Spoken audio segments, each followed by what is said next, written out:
ఇప్పుడు దిల్లున్న రాజుగారిని పిలుస్తున్నాను. సార్ రండి సార్. మీకు ఎంత విశాలమైన హృదయం అన్నది వేళ మళ్ళీ నాకు అర్థమైంది ఇంకోసారి. Thank you so much. విశాలమైంది ఉందని రాస్తారు, మళ్ళీ మీ దాంట్లోనే కౌంటర్లు కూడా రాస్తారు. అదే కదా బాధ. దిల్లు లేని రాజని రాసేది మళ్ళీ మీ వాళ్ళేగా. అందరికి నమస్కారం. ముందు శ్రీనివాసరెడ్డి గారికి శుభాకాంక్షలు. మీ మీడియా మిత్రులకి ఇందాక విజయ్ చెప్పినట్టు రైట్ జర్నీ మిమ్మల్ని ముందుకు తీసుకెళ్ళడానికి మీకు దొరికిన చైర్మన్ సార్, కంగ్రాచులేషన్స్. అండ్ ఈరోజు తెలుగు ఫిలిం జర్నలిస్ట్ మీ యూనియన్కి దీనికి పిలవడం నాకు చాలా హ్యాపీగా ఉంది. చాలా టైట్లో ఉన్నాను, అసలు మార్నింగ్ 4 o'clock పడుకున్నాను, అంత వర్క్లో ఉన్నాను. బట్ లక్ష్మీనారాయణ వీళ్ళు ఫోన్ చేసి మీరు ఎందుకు రావాలి అనేది చెప్పారు. ఈరోజు మీరు ఏదైతే ఇన్సూరెన్స్ది కార్యక్రమం మొదలు పెడుతున్నారో దానికి మొదటడుగు ఆ రోజు ఏపిచ్చింది నేనంట, కాబట్టి మీరు ఉండాలి అని అన్నారు. సో ఇందాక విజయ్ చెప్పినట్టు హెల్త్ ఉంటేనే ఏదన్నా ఉంటుంది. 3-4 ఇక్కడ ఉండే మిత్రులు మార్నింగ్ కేబీఆర్లో కనిపిస్తే చాలా హ్యాపీ అనిపిస్తుంది. సుబ్బారావు అండ్ మధు వీళ్ళందరూ వస్తూ ఉంటారు. సో హెల్త్ కోసం ఈరోజు తెలుగు ఫిలిం జర్నలిస్ట్ అసోసియేషన్ చేస్తుంది.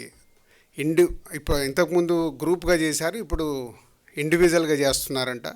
అది మంచి ఆలోచన. సో మీ అందరికీ శుభాకాంక్షలు. ఎప్పుడో మనం ఆల్మోస్ట్ అందరూ ఇక్కడ ఉన్న వాళ్ళు అబోవ్ 40s, ఎక్కువ మంది 90% ఉండుంటారు. మనం ఒకసారి మన చిన్నప్పటికి వెళ్తే లాయర్ టి కృష్ణ గారి సినిమాలు వచ్చేటి. ఆ సినిమాల్లో ఆ పాత్రలకు ఎంత ఇంపార్టెన్స్ ఇచ్చారంటే సొసైటీకి ఇది ఎంత ఇంపార్టెంట్ అని. అలాగే జర్నలిస్ట్ ముత్యాల సుబ్బయ్య గారి సినిమా అనుకుంటాను, వందే మాత్రం రాజశేఖర్ గారు ఒక జర్నలిస్ట్గా. ఎన్నో సినిమాల్లో జర్నలిస్టుకు ఒక 30 ఏళ్ళు వెనకకెళ్తే ఎంత ఇంపార్టెన్స్ ఉండేది. ఇందాక శ్రీనివాసరెడ్డి గారు మీ కులమైన ఒక నిజాయితీ మాట ఒకటి చెప్తే నాకు చాలా హ్యాపీ అనిపించింది. అంటే మీరు జర్నలిస్ట్గా పనిచేస్తున్నప్పుడు మనం చేసేది రాసేది సొసైటీకి ఉపయోగపడాలి. సొసైటీ అంటే ఎవరు? మళ్ళీ మనమే. సొసైటీలో మనము, మన కుటుంబము, మన వాళ్ళు అందరూ ఉంటేనే ఒక సొసైటీ. కానీ ఈరోజు కాలక్రమేణా మారిపోతూ, ఇందాక నేను చెప్పిన ఒక రాజకీయ నాయకుల నుంచి ఒక పోలీస్ డిపార్ట్మెంట్లో కానీ, లాయర్లు కానీ, హాస్పిటల్స్ కానీ, చివరికి మన మీడియా కానీ వ్యాపారం అయిపోయింది. అందరూ బాగుండాలి, వ్యాపారం చేయాలి. కానీ మీరు జర్నలిస్ట్గా రాసే పదం చాలా ఇంపార్టెంట్.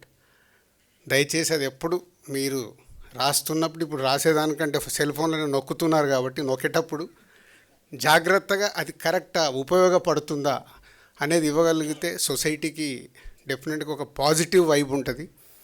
అలాంటిది మా మిత్రులందరూ ప్రయత్నం చేస్తారని ఆశిస్తున్నాను. Thank you very much Lakshminarayana, Rambabu and అందరు మీ టీంకి. అండ్ ఒక విషయం, ఫ్యామిలీ స్టార్ అనగానే సందర్భం వచ్చింది కాబట్టి ఒకటి చెప్తున్నాను. డెఫినెట్గా ఫ్యామిలీ స్టార్ అని టైటిల్ పెట్టినప్పుడు చాలామంది ఏమనుకున్నారంటే విజయ్ దేవరకొండ ఏదో స్టార్గా చూపించడానికి పెట్టారా అనుకున్నారు. ఇప్పటివరకు నేను రివీల్ చేయలేదు. నాకు తెలిసి ఇక్కడ మీరు చాలామంది ఎక్కడో ఉన్న మీ కుటుంబాల్ని పైకి తీసుకొస్తూ కుటుంబంని ఎక్కడికో తీసుకెళ్ళిన వాళ్ళందరూ ఫ్యామిలీ స్టార్ అనేది సినిమా కంటెంట్. ఇప్పుడు నేనున్నాను, ఇప్పుడు శ్రీనివాసరెడ్డి గారు ఉన్నారు, నారాయణమూర్తి గారు ఉన్నారు. మా అన్నీ ఎక్కడో మామూలుగా స్టార్ట్ అయిన మా రంగంలో మేము వచ్చి ప్రయోజకులై ఈరోజు మా కుటుంబంని సొసైటీలో ఒక రెస్పాన్సిబిలిటీ కుటుంబంలాగా చేశామంటే మాలాంటి వాళ్ళందరూ, మీలాంటి వాళ్ళందరూ ఫ్యామిలీ స్టార్. అదే ఫ్యామిలీ స్టార్ కథ. విజయ్ దేవరకొండని స్టార్గా చూపించాలని కాదు. దిల్ రాజు బ్రాండ్ ఒక కుటుంబం గురించి ఒక సినిమా వచ్చేటప్పుడు ఎలా ఉంటుందో అది అలాగే ఉంటుంది. సో మీరందరిలో కూడా ఫ్యామిలీ స్టార్స్ ఉన్నారని చెప్పడానికే ఇది మీకు జస్ట్ ఇంటిస్తున్నాను. Thank you very much.